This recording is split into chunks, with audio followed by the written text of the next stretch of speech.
എല്ലാവർക്കും ഗേളി മീഡിയയിലേക്ക് സ്വാഗതം. എൻ്റെ ചാനൽ ആദ്യമായിട്ട് കാണുകയാണെങ്കിൽ നിങ്ങൾ സബ്സ്ക്രൈബ് ചെയ്യുക, ലൈക്ക് ചെയ്യുക, കമൻറ്റ് ചെയ്യുക, നിങ്ങളുടെ വിലയേറിയ അഭിപ്രായങ്ങൾ പറയുക. അതുപോലെ നമ്മുടെ ഇന്നത്തെ എപ്പിസോഡിലേക്ക് ഇഷ്ടം മാത്രം എന്ന സീരിയലിൻ്റെ എപ്പിസോഡിലേക്ക് നമുക്ക് കിടക്കാം. ഇഷിത തിരിച്ചെത്തുകയാണ്. ഇഷിത നേരെ എൻ്റെ വീട്ടിലേക്കാണ് വന്ന് കയറുന്നത്. അപ്പോൾ അച്ഛൻ ചോദിക്കുന്നു, നീ എവിടെയായിരുന്നു മോളെ എന്നൊക്കെ ചോദിക്കുന്നു. നീ എന്താ പോയെന്നൊക്കെ ചോദിക്കുന്നു. അപ്പോൾ പറയുന്നു, ഞാനിങ്ങനെ ഒരു പേഷ്യൻറ്റ് കാണാം. അപ്പോൾ പറഞ്ഞു, അല്ലല്ലോ, മഹേഷിനൊരു മകനും കൂടെ ഉണ്ടെന്ന് അറിഞ്ഞപ്പോൾ നിനക്ക് വിഷമമായി അല്ലേ എന്നൊക്കെ ചോദിക്കുന്നു. അപ്പോൾ അവൾ പറയുന്നത് കേട്ടപ്പോൾ വിഷമമായി. എന്തായാലും ഞാനൊരു ഉറച്ച തീരുമാനത്തിലെത്തിയിട്ടുണ്ട്. വൈകുന്നേരം അച്ഛനോട് പറയാമെന്നും പറഞ്ഞ് ഇഷിത മഹേഷിൻ്റെ റൂമിലേക്ക് പോവുകയാണ്. അപ്പോൾ അവിടെയാണെങ്കിൽ ചിപ്പി സ്കൂളിൽ പോകാൻ മടി കാണിക്കുന്നു, വഴക്കുണ്ടാക്കുന്നു, പ്രശ്നങ്ങളുണ്ടാക്കുന്നു. ഇഷിതയെ നോക്കി എല്ലാവരും കാത്തിരിക്കുകയാണ്. അപ്പോഴാണ് ഡോർ തുറന്ന് ഇഷിത അകത്തേക്ക് കയറുന്നത്. ചിപ്പി ഓടിപ്പോയി അമ്മയെ കെട്ടിപ്പിടിക്കുന്നു. അമ്മ എവിടെയായിരുന്നു എന്നൊക്കെ ചോദിക്കുന്നു. അങ്ങനെ ഇഷിത പറയുന്നു, മോളെ സ്കൂളിൽ പോകണ്ടേ, പെട്ടെന്ന് റെഡിയാകുക. അങ്ങനെ മോളെ പെട്ടെന്ന് റെഡിയാക്കുന്നു. അപ്പോൾ മഹേഷിനോട് ചോദിക്കുന്നു, ഓഫീസിൽ പോകുന്നില്ലേ എന്നൊക്കെ ചോദിക്കുന്നു. അമ്മയോട് പറയുന്നു, ബ്രേക്ക്ഫാസ്റ്റ് കഴിച്ചോ ഇല്ലേ എന്നൊക്കെ ചോദിക്കുന്നു. അങ്ങനെ എല്ലാവരും കൂടി ഇരുന്ന് ബ്രേക്ക്ഫാസ്റ്റൊക്കെ കഴിക്കുന്നു. മഹേഷിനാണെങ്കിൽ വിശ്വസിക്കാനും പറ്റുന്നില്ല, എന്താണ് ഇവർക്ക് സംഭവിച്ചതെന്നൊക്കെ.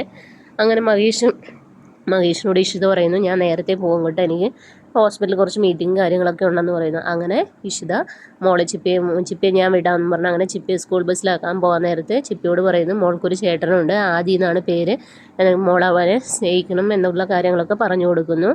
അങ്ങനെ നല്ല ഇതൊക്കെ പറഞ്ഞു കൊടുത്ത് മോളെ സ്കൂളിലേക്ക് അയക്കുകയാണ്. അങ്ങനെ ഇഷിത നേരെ ഹോസ്പിറ്റലിലേക്ക് പോവുകയാണ്. ഹോസ്പിറ്റലിൽ ചെല്ലുമ്പോൾ ഡോക്ടർ ചോദിക്കുന്നു, ഇഷിതയും മഹേഷും തമ്മിൽ സൗന്ദര്യപ്പിണക്കം ഉണ്ടായിരുന്നു എന്നൊക്കെ ചോദിക്കുന്നു. അപ്പോൾ അവൾ പറയുന്നത് ഇല്ല, അങ്ങനെയൊന്നും ഇല്ല എന്നൊക്കെ പറഞ്ഞ് അങ്ങനെ ഇരിക്കുകയാണ്. ആ സമയത്ത് ഇഷിതയ്ക്ക് ഹോസ്പിറ്റലിൽ നിന്ന് കോൾ വരുന്നു, ഇഷിത ഒരു കാര്യം സംസാരിക്കാനുണ്ട് എന്ന് പറയുന്നു. അങ്ങനെ ഡോക്ടർ അങ്ങോട്ടേക്ക് വരുന്നു. അപ്പോൾ ഇഷിതയ്ക്ക് കുഞ്ഞുങ്ങൾ ഉണ്ടാകാനുള്ള ചാൻസ് ഉണ്ടെന്നുള്ള കാര്യം ഡോക്ടർ പറയുന്നു. അവൾക്ക് വളരെ സന്തോഷമാകുന്നു, അത് പ്രൊസീഡ് ചെയ്യാമെന്നൊക്കെ പറയുന്നു. അപ്പോൾ അവൾ പറയുന്നു, പ്രൊസീഡ് ചെയ്യാമെന്ന് പറയുന്നു. ആ സമയത്താണ് ഇഷിത പറയുക, ചിപ്പിയുടെ അമ്മയെ കുറിച്ച് ആലോചിക്കുന്നത്, എന്തായാലും അവിടെ നിന്ന് വിളിക്കാമെന്ന് പറയുന്നു. അങ്ങനെ രചനയെ ഫോൺ വിളിക്കുകയാണ്. അപ്പോൾ രചനയാണെങ്കിൽ അവിടെ തോട്ടത്തിൽ വെള്ളം ഒഴിച്ചുകൊണ്ട് ഇരിക്കുകയാണ്. പെട്ടെന്ന് ഫോൺ വന്നപ്പോൾ രചന ഫോൺ എടുക്കുന്നു. ഫോൺ എടുത്തിട്ട് പറയുന്നു, രീതിയിൽ ഫോൺ വിളിച്ചിട്ട് ഇങ്ങനെ ഓരോന്നൊക്കെ പറയുന്നു. നീ എവിടെയാടി എന്നൊക്കെ ചോദിക്കുന്നു. അപ്പോൾ പറയുന്നു, ഞാൻ ഇവിടെ ഉണ്ടെന്നൊക്കെ പറയുന്നു. അങ്ങനെ പറയുന്നു, എനിക്ക് എൻ്റെ മകനെ വേണമെന്ന് പറയുന്നു. അപ്പോൾ അവൾ ചോദിക്കുന്ന അവൻ എൻ്റെ മകൻ തന്നെയാണ്, ഞാൻ ചിപ്പിയെ കൊണ്ടുവന്ന പോലെ അവനെ തിരിച്ചു കൊണ്ടുവരുമെന്ന് പറയുന്നു. അപ്പോൾ രചന പറയുന്നു, അത് ഒരിക്കലും നടക്കില്ല എന്നുള്ള കാര്യമൊക്കെ പറയുന്നു. അങ്ങനെ പറഞ്ഞുകൊണ്ടിരിക്കുന്ന സമയത്ത് ഇഷിത പറയുന്നു, ഞാൻ എന്തായാലും വീഡിയോ അയച്ചു തരാം, നീ അത് കണ്ടു നോക്കാൻ പറയുന്നു. അങ്ങനെ ഫോൺ കട്ടാക്കുന്നു. ചോദിക്കുന്നു.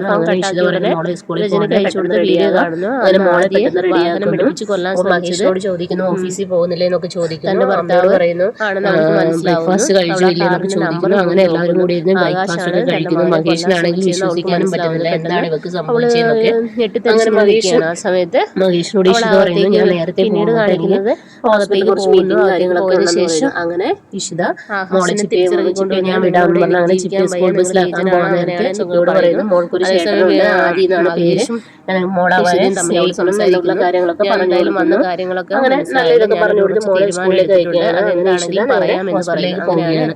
ഹോസ്പിറ്റലിൽ ചെല്ലുമ്പോൾ ഡോക്ടർ ചോദിക്കുന്നു, ഇഷിതയും മഹേഷും തമ്മിൽ സൗന്ദര്യപ്പിണക്കം ഉണ്ടായിരുന്നു എന്നൊക്കെ ചോദിക്കുന്നു. അപ്പോൾ അവൾ പറയുന്നത് ഇല്ല, അങ്ങനെയൊന്നും ഇല്ല എന്നൊക്കെ പറഞ്ഞ് അങ്ങനെ ഇരിക്കുകയാണ്. ആ സമയത്ത് ഇഷിതയ്ക്ക് ഹോസ്പിറ്റലിൽ നിന്ന് കോൾ വരുന്നു, ഇഷിത ഒരു കാര്യം സംസാരിക്കാനുണ്ട് എന്ന് പറയുന്നു.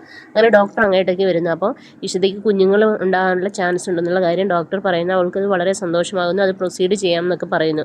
അപ്പോൾ അവൾ പറയുന്നു, ഓക്കെ, അത് നമുക്ക് പ്രൊസീഡ് ചെയ്യാമെന്ന് പറയുന്നു.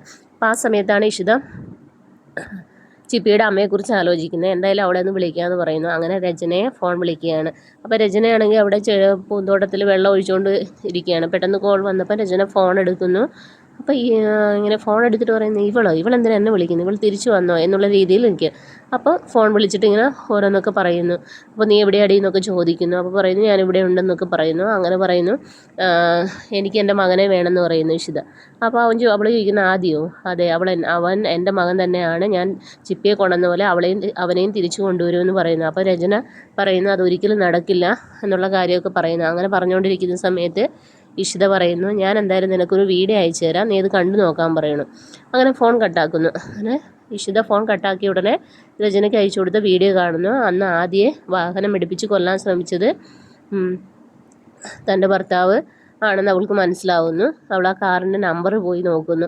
ആകാശാണ് തൻ്റെ മകനെ കൊല്ലാൻ ശ്രമിച്ചതെന്ന് അവൾക്ക് മനസ്സിലാവുന്നു. പെട്ടെന്ന് അവൾ ഞെട്ടിത്തരിച്ചിങ്ങനെ നിൽക്കുകയാണ്. ആ സമയത്ത് അവൾ അകത്തേക്ക് പിന്നീട് കാണിക്കുന്നത് അകത്തേക്ക് പോകുന്നു. അകത്തേക്ക് പോയതിന് ശേഷം ആകാശിനെ തിരിച്ചിറക്കി കൊണ്ടുവന്നിട്ട് നിങ്ങളിവിടെ എനിക്ക് ജീവിക്കാൻ വയ്യ, നിങ്ങൾ നീചനാണ് അങ്ങനെയാണ് എന്നൊക്കെ പറയുന്നു. അതേസമയം മഹേഷും ഐശ്വര്യയും തമ്മിൽ അവിടെ സംസാരിക്കുന്നു. ഞാൻ എന്തായാലും വന്ന കാര്യങ്ങളൊക്കെ മനസ്സിലായല്ലോ, ഞാനൊരു ഉറച്ച തീരുമാനം എടുത്തിട്ടുണ്ട്, അതെന്താണെങ്കിലും പറയാമെന്ന് പറയുന്നു. അങ്ങനെയാണ് എപ്പിസോഡ് അവസാനിക്കുന്നത്.